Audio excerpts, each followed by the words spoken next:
再来看云林的古溪有一个农场9月中樱花煞熊熊开花，比正常的花季提早5个月。业者是表示讲，7月时，但若是风开，甲种20外冬的樱花树的叶啊，拢扫了了哦。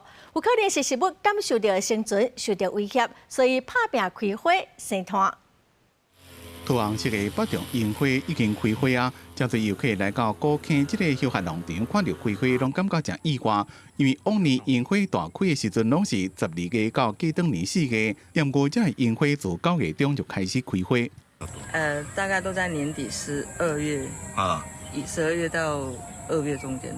哦，没有那么早开过。但那是风台的关系，那个一寡树叶啊拢扫掉的，啊，然后可能这植物的天性啦，树叶落掉了后，伊会赶紧，伊受到危害，伊会赶紧要开花要结籽啊。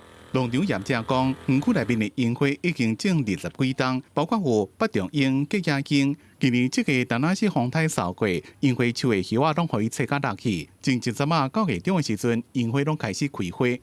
大的风造成这个落叶啊，也是会造成植物感受到它受到环境的巨大变化所以会产生它想要去繁衍后代，所以接下来可能就是造成它这个花苞进一步分化然后会产生开花。